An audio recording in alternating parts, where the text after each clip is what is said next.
কুমিল্লার মুরাদনগরে ঘরের দরজা ভেঙে এক হিন্দু নারী ধর্ষণের ঘটনাকে কেন্দ্র করে দেশজুড়ে ব্যাপক আলোচনা সমালোচনার সৃষ্টি হয়েছে। সরকারের বিভিন্ন স্তরের দায়িত্বশীল ব্যক্তিদের থেকে শুরু করে দেশের প্রধান রাজনৈতিক দলগুলো নড়েচড়ে বসেছে এবং বক্তব্য বিবৃতির মাধ্যমে এই ঘটনায় তীব্র প্রতিক্রিয়া ব্যক্ত করেছে। সামাজিক যোগাযোগ মাধ্যমেও ব্যাপকভাবে ছড়িয়ে পড়েছে ঘটনাটি। দেশের বিভিন্ন স্থানে ধর্ষকের বিচার দাবিতে বিক্ষোভ প্রদর্শনের ঘটনাও উঠে এসেছে গণমাধ্যমের খবরে। দেশজুড়ে তুমুল আলোচনা সমালোচনা ও তীব্র প্রতিক্রিয়ার ফলে নড়ে বসেছে প্রশাসন। ফলে এই ঘটনার প্রধান ও একমাত্র অভিযুক্ত মোহাম্মদ ফজর আলীকে দ্রুত সময়ে গ্রেফতার করেছে পুলিশ। রোববার 29 জুন এই ঘটনার সরেজমিন তদন্তের পর চাঞ্চল্যকর সব তথ্য। ঘটনার শুরু হয় 26 জুন রাতে কুমিল্লার মুরাদনগরের রামচন্দ্রপুর ইউনিয়নের পাঁচকিত্তা গ্রামে। বসতঘরে ঢুকে এক নারীকে ধর্ষণের অভিযোগ উঠে স্থানীয় আওয়ামী লীগ কর্মী মোহাম্মদ ফজর আলীর বিরুদ্ধে। ঘটনা হয়েছে, ছেলে আছে, ছেলেরে এলাকার লোকে ধরছে তারা বলছে যে তাকে অপকর্মের সাথে পাইছে, ছেলেকে মারধর করছে, মেয়েরও ধরছে। স্থানীয়রা জানান ওই হিন্দু নারীর স্বামী প্রবাসে থাকেন এবং তাদের দুটি সন্তান রয়েছে। ওই নারী ফেস দ্য পিপলকে জানান অভিযুক্ত ফজর আলী তার পূর্ব পরিচিত। মানে মেয়ে ঢাকা ডাকি মানে পাই ডাকি না বকর না না কিছু না পেও না। স্থানীয়দের সঙ্গে কথা বলে জানা যায় ভুক্তভোগী নারীর সঙ্গে অভিযুক্ত ফজর আলীর ছোট ভাই শাহপরানের আগে থেকেই পরকীয়ার সম্পর্ক ছিল। তবে ভুক্তভোগীর মা ঘটনার মূল অভিযুক্ত ফজর আলীর কাছ থেকে কিছু টাকা ধার নিয়েছিলেন। হ্যাঁ, মানে মনে করেন হাতে আমরা টাকা ধার আনছি, টাকা বিষয়ে মূলত যোগাযোগ ছিল, টাকা লাগবে। ঠিক আছে, সেই টাকা পরিশোধকে কেন্দ্র করে ভুক্তভোগী নারী ও ফজর আলীর মধ্যে মোবাইল নম্বরের আদান প্রদান হয় এবং সেখান থেকেই পরকীয়ার সম্পর্ক গড়ে ওঠে। অপরদিকে সম্পর্কে ভাটা পড়ে ছোট ভাই শাহপরানের সঙ্গে। ফেস দ্য পিপলের হাতে আসা এক গোয়েন্দা তথ্যের ভিত্তিতে জানা যায় শাহপরান বিষয়টি জানার পর থেকেই নিজের লোকজন নিয়ে বড় ভাই ফজর আলীর গতিবিধি কঠোরভাবে পর্যবেক্ষণ করতে থাকেন। সূত্র জানায় ঘটনার দিন বৃহস্পতিবার রাতে ফজর আলী ওই নারীর ঘরে অবস্থানকালে শাহপরান তার লোকজন নিয়ে সেখানে ঢুকে পড়ে। ওই নারী ও তার বাবা ফেস দ্য পিপলকে জানান শাহপরান লোকজন নিয়ে ঘরের দরজা ভেঙে ভেতরে ঢুকে ফজর আলী ও ওই নারীকে প্রচন্ড মারধর করেন।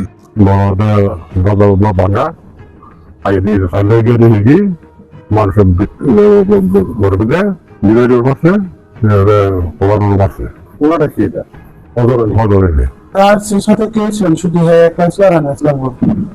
পরে অত্যাচার করা মানুষ খোঁজেন, তারপর সবাই সরে যান। পরে দেখতে 5-6 মানুষ ঘর গেছে কি, যার পরে হেরে মারছে, আমার মারছে। তাতে ফজর আলী গুরুতর আহত হন বলে জানা গেছে। স্থানীয়রা জানান এ সময় তাদের উভয়কে ঘরের মধ্যে আপত্তিকর অবস্থায় পাওয়া গেলে কয়েকজন ব্যক্তি তাদের বিবস্ত্র অবস্থায় ভিডিও ধারণ করে এবং তা সামাজিক যোগাযোগ মাধ্যমে ছড়িয়ে দেয়।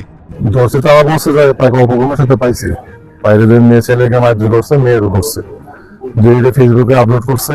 জানা গেছে মারধরে আহত ফজর আলীকে প্রথমে কুমিল্লা ও পরবর্তীতে ঢাকা মেডিকেল কলেজ হাসপাতালে ভর্তি করা হয়। এদিকে ঘটনার পরদিন ফজর আলীকে প্রধান ও একমাত্র আসামি করে কুমিল্লার মুরাদনগর থানায় একটি ধর্ষণ মামলা দায়ের করেন ওই নারী। পরে অভিযান চালিয়ে রাজধানীর সাইদাবাদ এলাকা থেকে ফজর আলীকে গ্রেফতার করা হয় এবং অশালীন ভিডিও ছড়িয়ে দেওয়ার অভিযোগে কুমিল্লার বিভিন্ন স্থান থেকে মোহাম্মদ আলী সুমন, অনিক, রমজান ও বাবুকে গ্রেফতার করে পুলিশ।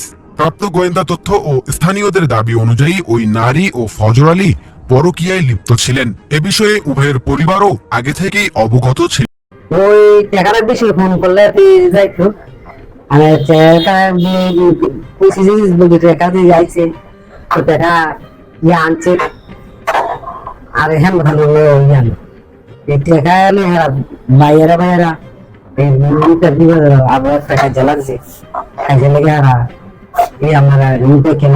আমি মায়ের বেদ গেছি গা, তো মায়ের বেদ গেছি জানি আমার দিয়ে মোবাইল 1000 ভাইয়া কাইরা নিচ্ছে, আমার জালে গিয়ে ধরছে ফিরে সংস্কার মোবাইল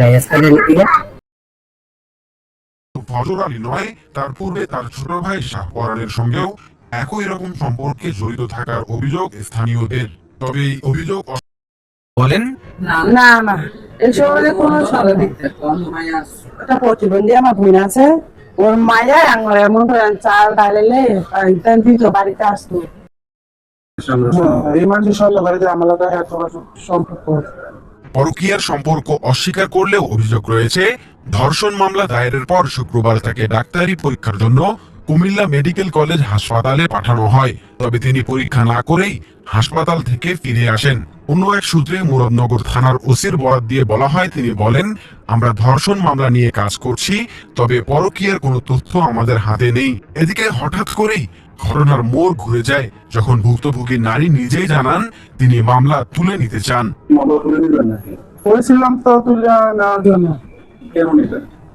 নিতাম করেছিলাম দেশ ভালো জন্য, সবার।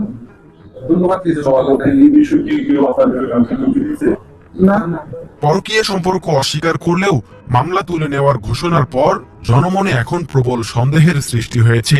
যদি কোনো সম্পর্ক নাই থাকে তাহলে মামলা কেন তুলতে চান, এমন প্রশ্ন করলে তিনি বলেন, বিচার চাই কি আমার মান সম্মান দিয়ে আছে।